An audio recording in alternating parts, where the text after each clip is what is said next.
дома культуры. Для чего создавались и строились эти здания в центре села? Каковы сегодня их роль, цели и задачи? Насколько им сложно выживать в век компьютерных технологий? Во что с каждым годом все больше и больше превращаются культурные объекты в сельской местности? Об этом мы поговорим сегодня с участниками передачи в центре внимания. Примаром села Дизгинжа Петром Тамайлы и примаром села Кирсово Сергеем Сапунжи. Здравствуйте, уважаемые участники. Здравствуйте. Здравствуйте. Наша передача пройдет в формате телемоста, а на связи с нами в Кишиневской студии депутат парламента Республики Молдова от ПКРМ Елена Боднаренко и председатель Ассамблеи народов Молдовы Ольга Гончарова. Здравствуйте, уважаемые участники, мы приветствуем вас из Гагаузии. В начале передачи я предлагаю посмотреть репортаж о техническом состоянии некоторых домов культур в Гагаузской автономии. Ну а после мы начнем нашу дискуссию. Смотрим репортаж.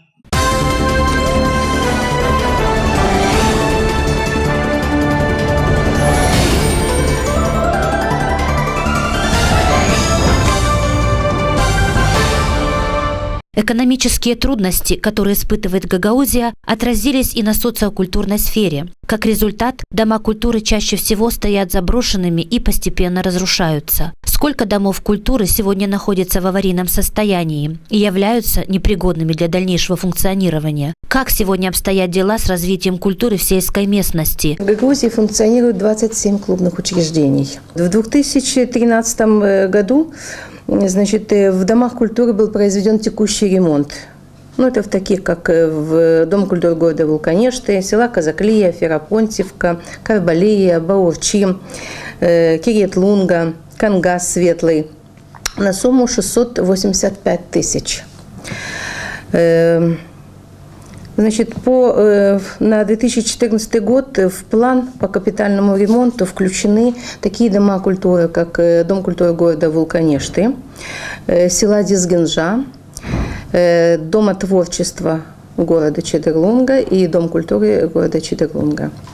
ДК – это подведомственное учреждение при мэрии. Сейчас нам гораздо легче работать в плане мероприятий, потому что у нас есть какое-то стабильное финансирование. Если мы раньше ходили с протянутой рукой по спонсорам, которые нас уже к концу года обходили стороной, потому что мы хотели провести, они не могли нам отказать. Вот теперь в этом отношении нам гораздо легче. Поэтому сейчас нам обещают грандиозный ремонт, перестройку. Мы все молимся, держим кулачки и думаем, что все это получится. И даст Бог, Новый год мы встретим в достойном Доме культуры. Но далеко не во всех домах культуры такая благоприятная картина. В аварийном состоянии находятся дома культуры в селах Дизгинжа, Кирсово, Джалтай и Чокмайдан. Разрушены дома культуры в селах Русская Киселия и Кангащик. Один из животрепещущих примеров – это разрушающееся здание Дома культуры в селе Кирсово. Если его не спасти сегодня, то завтра спасать уже будет нечего. Мы обращаемся в региональные власти за помощью для того, чтобы храм культуры нашего села привести в состояние, потому что он не функционирует более 10 лет, имея такое богатое культурное наследие, мы сегодня не можем его дальше развивать. Остается надеяться, что реставрирование и ремонт очагов культуры претворится в жизнь, ведь без них село обречено на вымирание.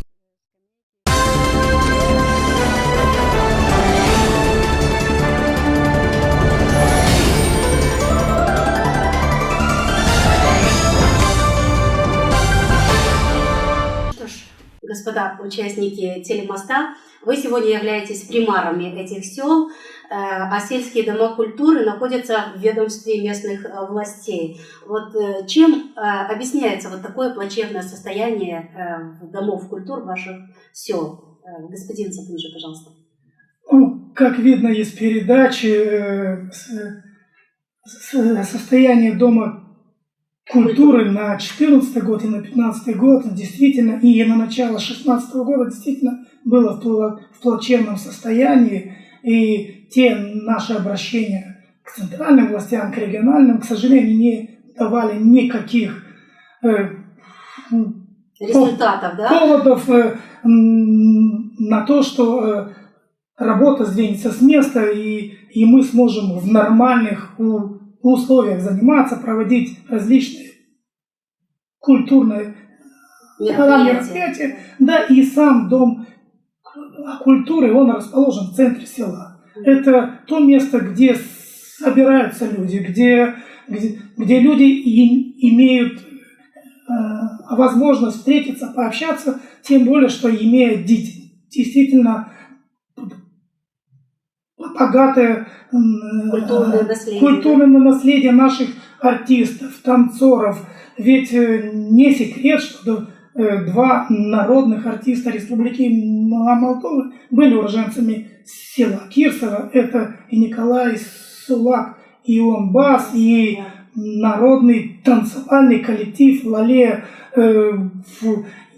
И по сегодняшний день он завоевывает гран-при и призовые места. Но что-то изменилось по сегодняшний день? Уже 2 года прошло с тех съемок. Да, хочу обрадовать, что с того момента, как Пашканом Гагаузии стала Ирина Федоровна Влах, естественно, мы обратились к ней, и та печальная картина, которая была, мы ее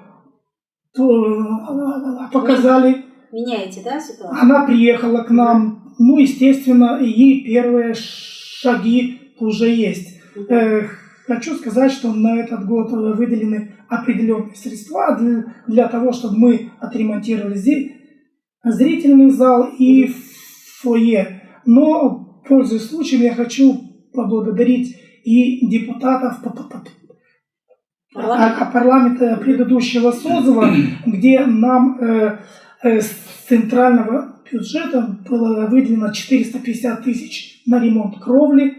Мы эту работу сделали. Я лично благодарен экс-депутату Александру Дмитриевичу Стайноглу за поддержку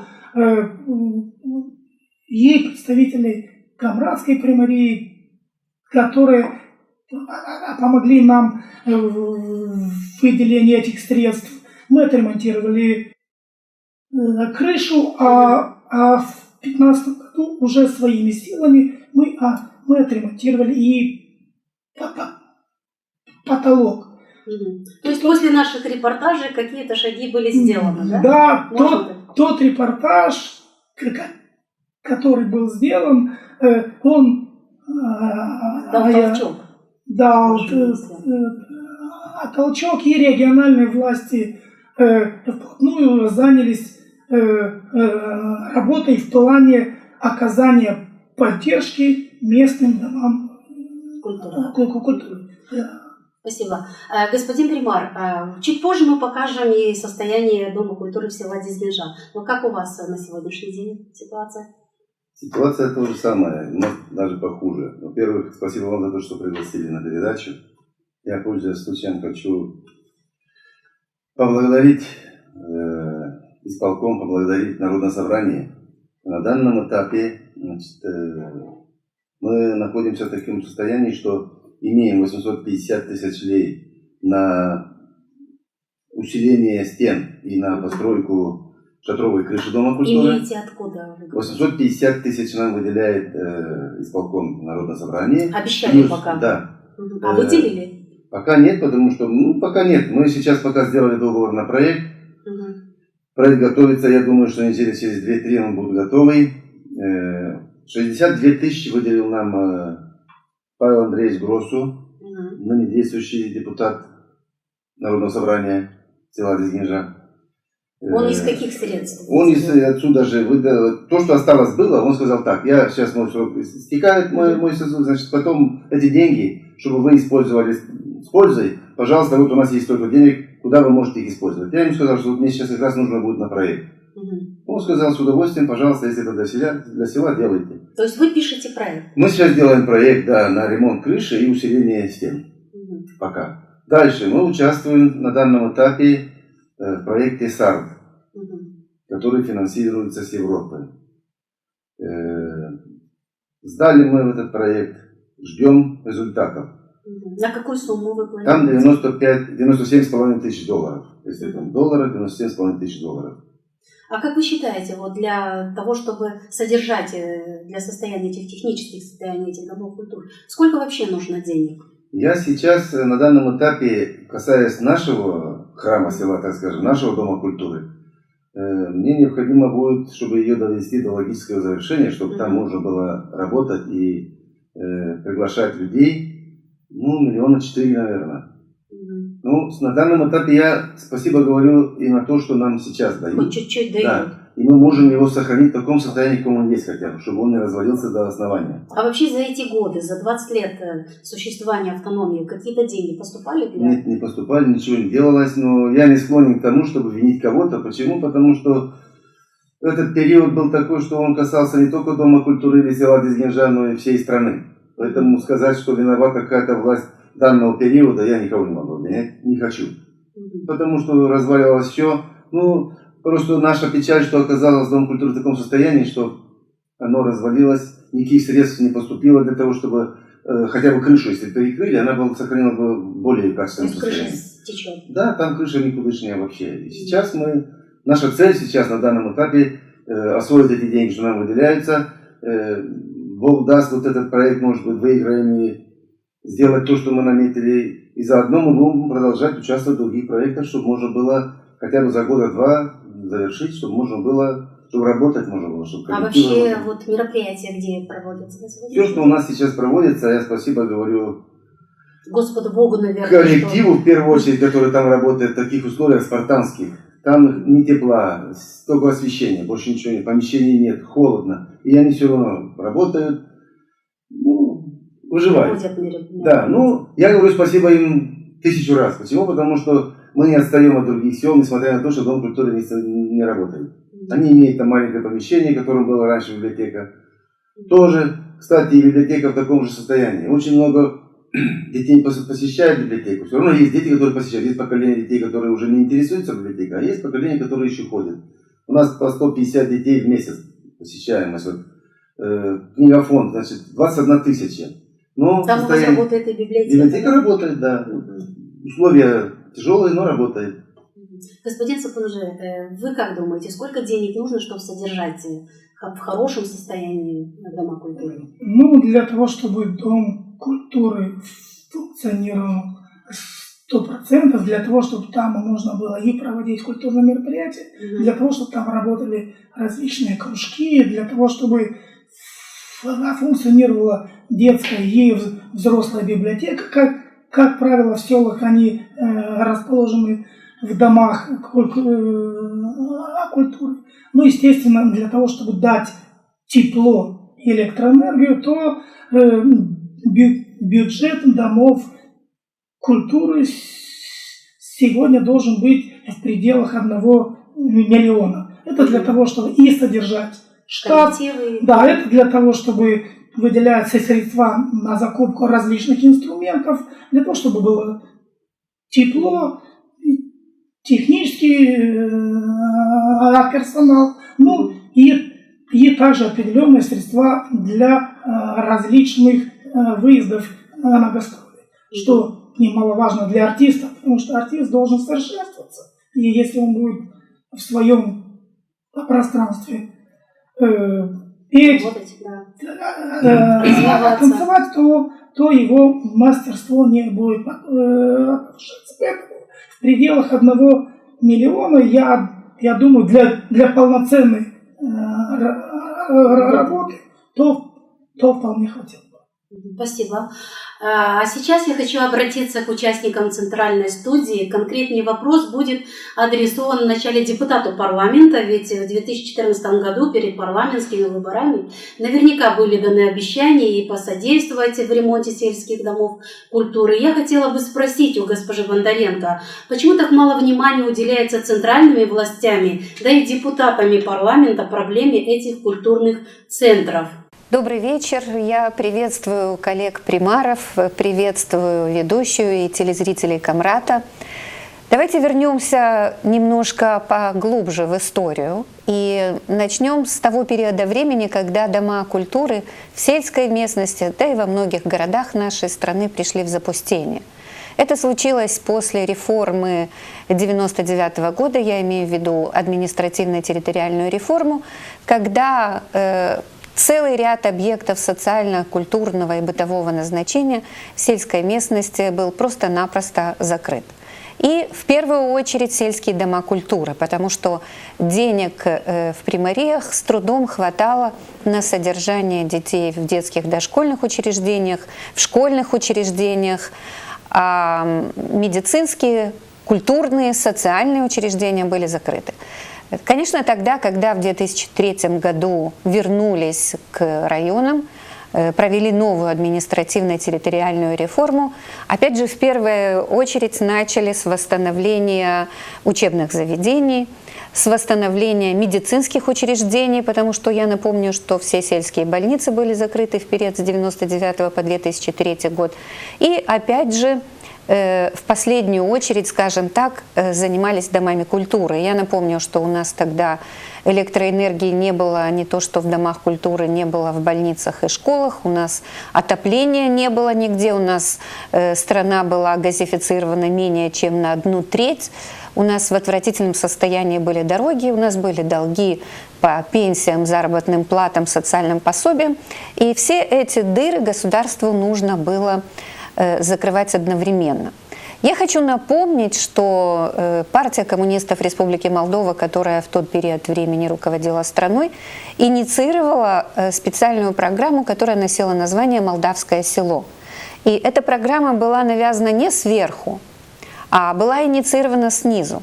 Каждый местный совет, посоветовавшись с обществом, с гражданами, проживающими на территории данного населенного пункта или данной коммуны, определили перечень первоочередных проблем. И в ряду этих проблем были и сельские дома культуры.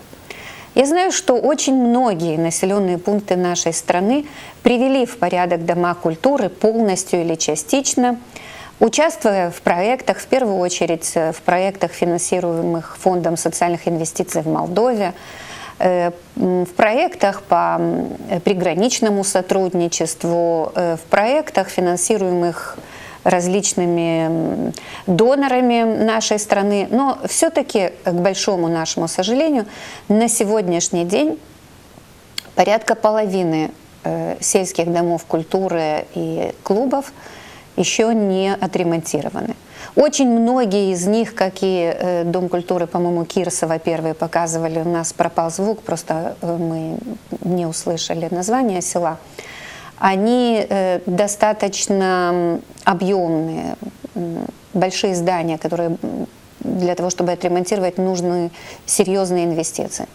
И все-таки я думаю, что и здесь есть выход, потому что можно было бы в течение нескольких лет вкладывать деньги сначала, скажем, в ремонт крыши для того, чтобы остановить разрушение здания, затем в замену окон и дверей для того, чтобы сохранить тепло, потом постепенно ремонтировать залы, помещения внутри и, конечно же, в первую очередь библиотеки. Если говорить о библиотеках, они, как и сельские дома культуры, содержатся из местных бюджетов, и даже если все здание не отремонтировано, то одну комнату или две комнаты помещения библиотеки можно отапливать на сегодняшний день, даже не имея газа в селе. Есть сегодня и электроконвекторы, есть и камины, поэтому можно найти выход для того, чтобы создать условия для детей. Конечно же, это все зависит от того, в каком состоянии местные бюджеты. Местные бюджеты никогда не бывают заполненными в достаточной степени, скажем так, даже в тех странах, которые в экономическом плане развиты, не говоря уже о Молдове, которая сегодня находится в состоянии сильнейшего финансового кризиса, вызванного и влиянием мирового финансового кризиса, и в особенности кражи миллиарда из бюджета нашей страны.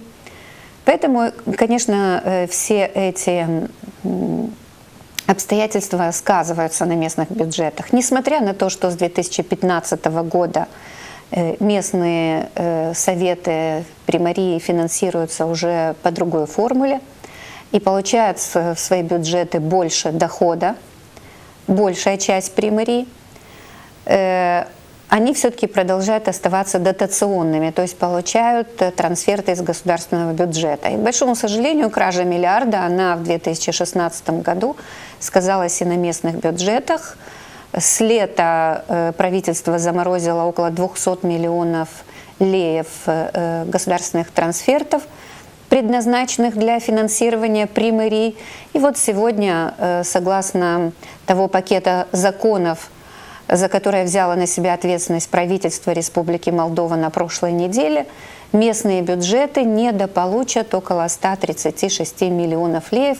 И в первую очередь они будут направлены на содержание детских дошкольных учреждений. Я понимаю, что тот примар, у которого, скажем, до конца года есть еще определенная сумма, заложенная на какие-то мероприятия или на содержание сельского дома культуры, скрипя сердце, снимет деньги с этого раздела и перебросит их на содержание детей в детских дошкольных учреждениях, потому что по-другому этот детский сад или этот социальный центр нужно будет закрыть. Вы задали вопрос о предвыборных обещаниях. Конечно, они были со стороны каждой партии. К сожалению, партия коммунистов сегодня находится в оппозиции, поэтому вопрос о том, как выполняются предвыборные обещания, было бы хорошо задать представителям парламентского большинства. Их нет сегодня никого на передаче. Есть представители парламентского большинства и депутаты из Гагаузии. Я думаю, что в ходе их встреч с избирателями Гагаузии они, во всяком случае, должны отвечать на вопросы о том, какая судьба сельских домов культуры, и в том числе тех двух населенных пунктов, с которыми мы сегодня беседуем в рамках нашей передачи. Уважаемая госпожа Гончарова, я думаю, нашим телезрителям будет интересно узнать о вашей организации, чтобы вы нам немного рассказали, с какой целью была создана ваша организация «Ассамблея народов Молдовы». В чем заключается основная задача? Я немножко не ожидала этого вопроса, потому что достаточно странно оно звучит в обсуждении вопроса о культурном наследии Республики Молдова. Но, скажем, одним из пунктов уставной деятельности нашей организации является как раз сохранение и продвижение культурных ценностей, общих культурных ценностей, которые есть и одинаковые для граждан Республики Молдова. В то же время культурные ценности различных этнических групп, которые составляют единый народ Молдовы. И, конечно же, вопросы культуры и традиций, они являются всегда приоритетными. Я бы сказала, что культура всегда была дотационной. Она была дотационной и до сих пор она дотационная и в развитых капиталистических странах. И культура никогда не может сама себя полностью обеспечивать. Даже большие, крупные объекты культуры, такие как, скажем, Ла Скала или театр, Большой театр, они все равно частично, большую часть являются на дотации государства. С этой точки зрения, конечно же, нужно сказать, что дома культуры и тоже должны быть на дотации государства. И на сегодняшний день библиотеки, дома культуры и школы – это, к сожалению, единственные источники культуры и вообще единственные центры, где вообще можно продолжать культурную жизнь на селе. Если я вам скажу, что в Кишиневе с объектами культуры тоже не все в порядке, и органный зал уже у нас реставрируется, я не знаю сколько лет, то проблема культурных ценностей, культурного наследия и сохранения этого культурного наследия, оно очень живо не только для регионов, оно живо и для столицы. Но вы знаете, я бы хотела бы сказать следующее, что, в общем-то, с деньгами можно сделать очень многое.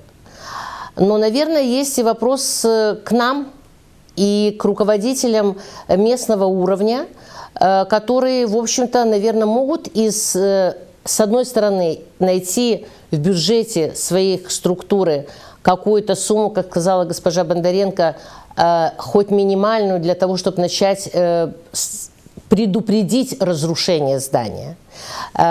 И затем, второе, вдохновить население, потому что вы прекрасно знаете, у нас народ привык быть волонтерами, добровольцами. Люди никогда не отказывают, если примар, если руководитель района обращается с просьбой: давайте все соберемся и построим, отреставрируем, спасем какое-то здание. Для меня очень показательно была поездка лет 10 назад в село Долнов, в Дом-музей Пушкина. В тот период я еще работала генеральным директором Бюро межэтнических отношений. И все, что касалось объектов культурного наследия такого многонационального плана и международного, оно всегда было в поле моего просто интереса. И когда мы приехали, то в тот период еще Дом-музей Пушкина был в состоянии чуть после реставрационного. Тогда помогло посольство Российской Федерации, что, я считаю, должно было делать Министерство культуры Республики Молдова. И вот когда мы говорили с директором музея и спросили по поводу рояля, который был еще периода Пушкина, она сказала: вы знаете, так обидно, вот этот рояль, его нужно полностью реставрировать, потому что на него 3 года текла вода. Вы знаете, у меня первый вопрос, который я задала, я спросила: простите, а его нельзя было просто элементарно передвинуть в другую сторону? В ту сторону, где была крыша. Это я к чему говорю? К тому, что мы сами себя обрекаем на определенные ситуации. И если говорить, вначале вот вы задали очень такую тон задали хороший, вопрос того, насколько нам нужны библиотеки в период, век, в эру полной компьютеризации. Вы знаете, если ребенок не будет держать в руках книжку и не будет знать, как она перелистывается, то, к сожалению, из этого ребенка не вырастет человек с душой. Вырастают бездушные компьютеризированные объекты, и это очень плохо, потому что я помню лет 15 назад, 20, наверное, когда я усиленно занималась выставочной деятельностью, очень шел большой вопрос обсуждения.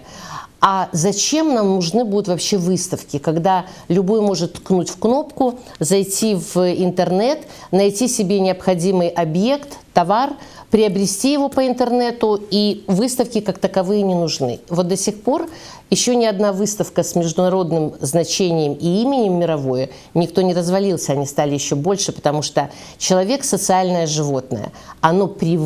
Человек привык к общению, он хочет общаться. И если мы не пополняем свои знания через общение, через чтение, через участие в международных выставках, участие в концертах, то, соответственно, получаем совершенно нулевой результат. Поэтому я хотела бы сказать, что если мы губим дома культуры, если мы уничтожаем наши библиотеки, мы просто-напросто уничтожаем наше будущее. Время сложное, но вы знаете, я всегда в это сложное время, в данном случае, особенно перед выборами, вот говорить, кто виноват, я не хотела бы эту тему поднимать вообще, потому что виноваты вообще, наверное, уже все. Но вы знаете, я всегда вспоминаю, когда говорится о том, что очень тяжело, очень плохо, и вот что мы можем сделать. Наверное, самое главное, что у нас отсутствует национальная идея. У нас отсутствует единое понимание, единые ценности и того, что мы, да, в сложной ситуации, но мы сами развиваем нашу страну. Мы единый народ, многонациональный. Мы не мононациональная нация. И для меня очень большой пример – это Шостакович, а вернее блокадный Ленинград, когда людей хоронили каждый день и в огромном количестве, когда было кольцо и когда люди просто умирали от голода. И в это время Шостакович написал свою симфонию, которую он сыграл в филармонии и на которой был полный зал. Это говорит о том, что когда у народа есть цель, когда у народа есть силы, есть понимание того, что мы едины, тогда и получаются хорошие результаты. Поэтому Ассамблея народов Молдовы, мы занимаемся и вопросами, как я уже сказала, и сохранения культурного наследия, но очень важно то, кто мы, зачем мы сюда пришли, какой мы народ, какая мы нация, какая у нас национальная идея, и являемся ли мы гражданским обществом, которое может отстоять интересы своей страны, которое может поддержать культуру, образование и просто государственность нашей страны. Вот это проблемы и вопросы, которые мы должны не только обсуждать, но мы должны о них говорить очень жестко и эти вопросы ставить перед властью. О проблемах домов культуры в сельской местности обсуждается в наших передачах уже более 3 лет. Каждый раз нам говорят о том, что проводятся плановые ремонтные работы и кое-какие финансовые средства для этого выделяются. Однако мы видим дискриминацию по распределению финансовых средств по отношению к некоторым селам. Сейчас я предлагаю посмотреть еще один репортаж, ну а после мы продолжим дискуссию.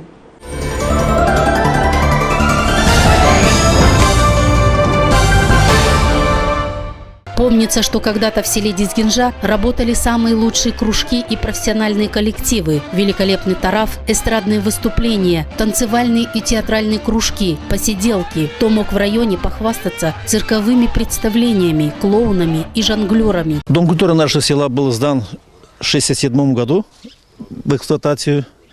И работала она в то время в полном объеме при Советском Союзе. Были и кружки проводились, и танцы, все мероприятия. Куда же все это кануло? Во что сегодня превратился культурный дом в селе Дизгинжа? После распада Советского Союза уже было тяжелее, потому что весь коллектив расформирован, люди уехали на заработки. Деньги очень мало выделялись на ДК. И вот поэтому вы увидели, в каком состоянии она находится по сей день. Состояние Дома культуры не просто аварийное. Потолок рушится, пол давно уже сгнил и куда-то провалился. Окон нет. Дверь только входная. Про отопление и говорить нечего. Находиться внутри здания не только опасно, но и страшно. И вот в такой ситуации работает оставшийся единственный работник культуры уже более 10 лет. Приезжали, смотрели, оценивали, одни люди уезжали, приезжали, другие то же самое смотрели, мерили. В аварийном состоянии она уже более 10 лет, но последние годы, лет 6, она вообще и крыша уже течет. Как отметил директор Дома культуры, все плановые мероприятия проводятся на улице, под открытым небом, если, конечно, погода им в этом позволяет. Те мероприятия, которые по плану мы проводим на улице, чтобы передняя часть хоть было видно. А у молодежи села теплится надежда, что найдутся добрые люди, которые помогут и капитально отремонтируют разваливающееся здание. Очень хотелось, чтобы наняли спонсора такого, который бы помог бы наш Дом культуры отремонтировать. В таком состоянии сегодня находится большинство домов культуры Гагаузии. Непонятно одно, где предвыборные обещания чиновников, которые перед выборами готовы и горы свернуть, лишь бы их выбрали. Почему региональные власти не обращают внимания на эти культурные объекты? Ведь именно сельские дома культуры сегодня являются хранилищами национальных традиций и обычаев нашего народа.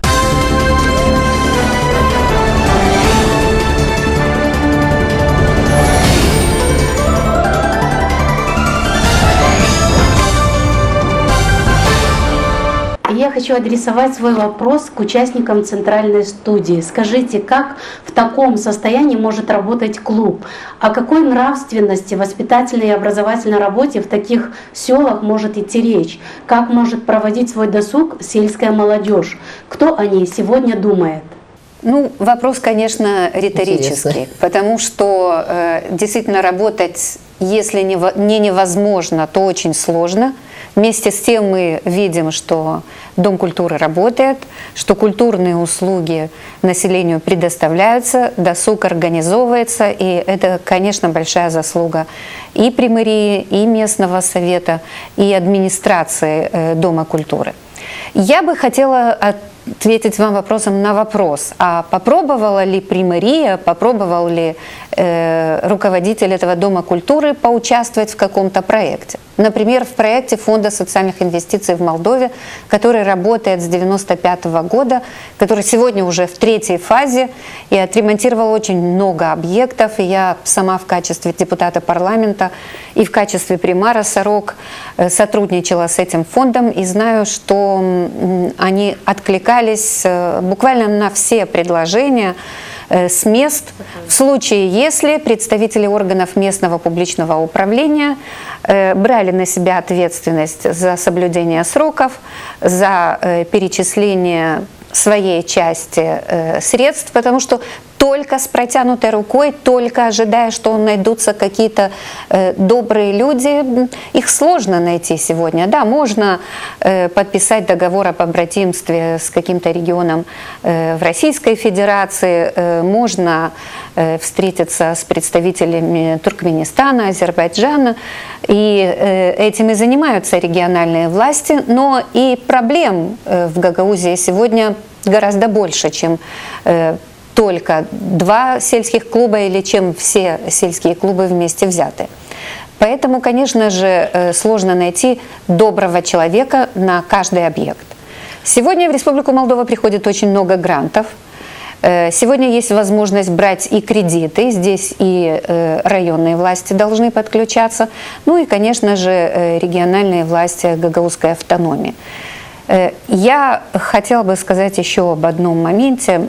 Я считаю, что обязательно должна быть государственная программа по восстановлению объектов культурного наследия, в том числе сельских домов культуры. Потому что Дом культуры, построенный с 1967 года, или существующий, действующий с 1967 года, понятно, нуждается в капитальном ремонте. И его нужно было делать в 90-е годы, скажем, а не сегодня, спустя 25 лет молдавской независимости. Конечно, он уже удивительно, как еще сохранился, как не развалился. Молдова – страна, которая совсем не богата ресурсами, никакими подземными ископаемыми, энергетическими ресурсами.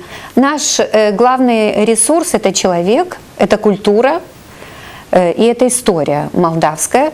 И это то, благодаря чему мы можем быть интересны для того общества, которое нас окружает.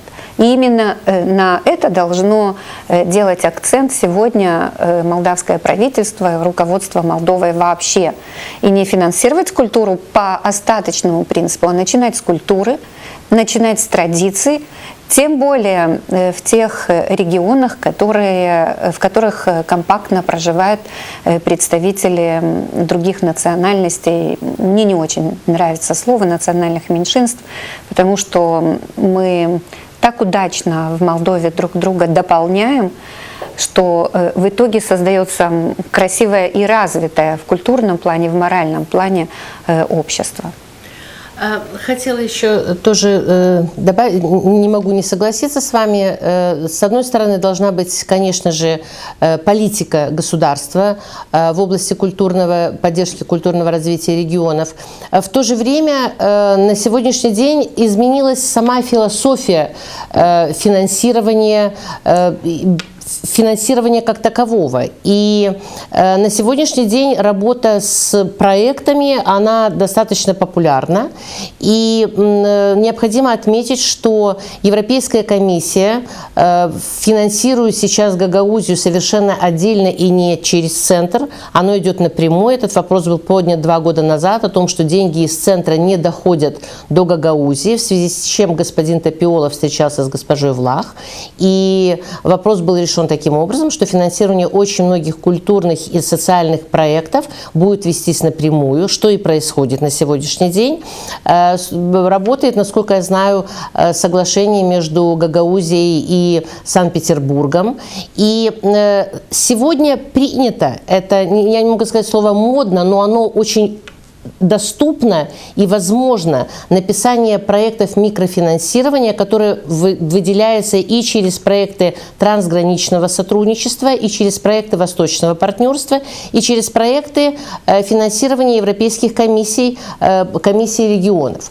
И поэтому такие проекты в районе 10, 15, 50 тысяч евро, они считаются очень мелкими и очень легко доступны. И я думаю, что такая сумма, которая может быть выделена для реставрации домов культуры, она достаточно вполне не маленькая. Но в то же время я всегда сторонник того, чтобы посмотреть, а что мы можем, каждый житель села сделать сам. Вы знаете, вот в Кишиневе достаточно принято и нормально, когда, к сожалению, ЖЭКи не работают. Это нужно сказать прямо. И жители подъездов сами определяют, что они сами делают ремонт, закрывают потом двери, ставят определенную шифровку, но тем не менее они кто что может, сколько какие средства выделяет и ремонтирует этот подъезд.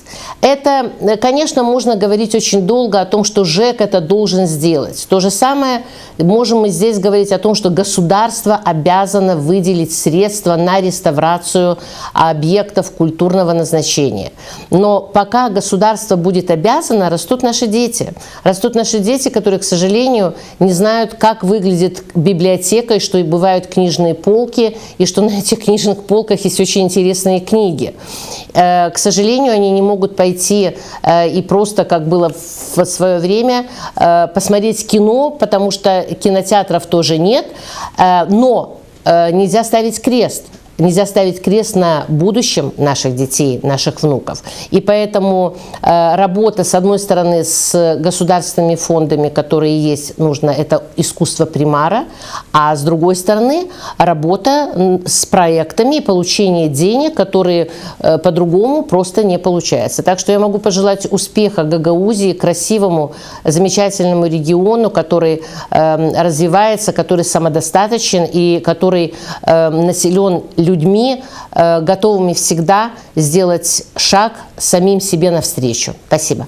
Спасибо вам за ответ. Мы благодарим вас за участие в беседе. Напомню, что в ходе передачи на связи с нами в центральной студии Кишинева были депутат парламента Республики Молдова от ПКРМ Елена Боднаренко и председатель Ассамблеи народов Молдовы Ольга Гончарова. Спасибо вам за интересную беседу. Ну а мы подведем итог уже в нашей студии. Вот скажите, как вы видите ситуацию?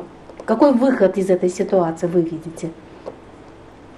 Ну, естественно, наши коллеги правильно обрисовали всю ситуацию, и,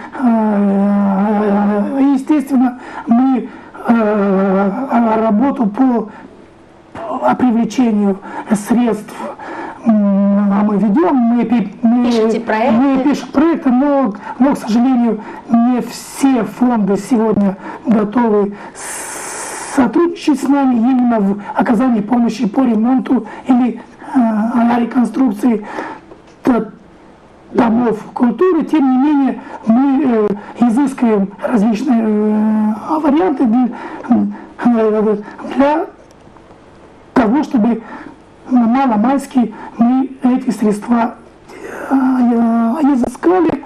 Ну, естественно, мы не сидим сложа руки, в частности, по нашему дому культуры я скажу, что определенную работу мы уже сделали, мы уже отремонтировали крышу, уже отремонтировали потолок, начались работы по реконструкции зрительного зала и фойе.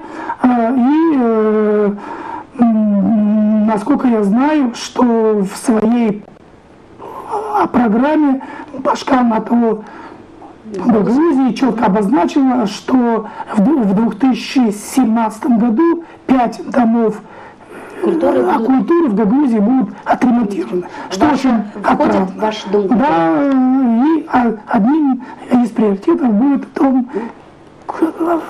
Кирцева.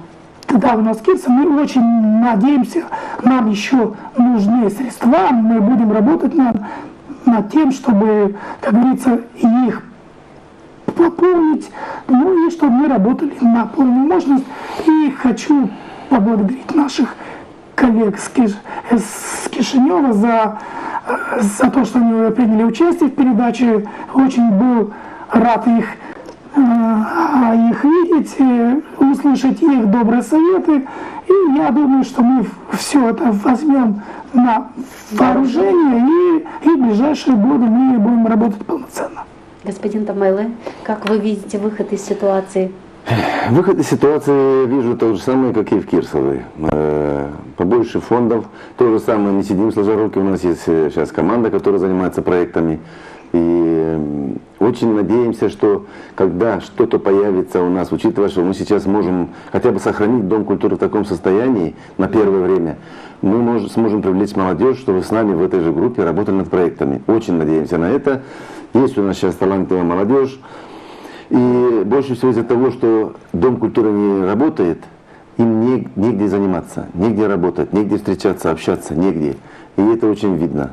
Из-за на этой почве и криминал в селе больше процент выдает, и вообще молодежь не занята, она самая активная часть населения, которая должна иметь место, где заниматься кружками, заниматься самореализацией. А не пробовали ли вы привлекать частных партнеров, которые могли бы сотрудничать и вкладывать свои частные финансовые средства? Пока нет, я рад тому хотя бы, что мы сегодняшним днем уже ожили, мы работаем над Домом культуры. Надежда появилась, так, да? Точно. Сейчас глаза горят у нас на то, чтобы сохранить Дом культуры, сохранить крышу, сохранить все, и дальше параллельно что-то делать, и может быть и молодежь тогда даже добровольно будет работать, я уверен.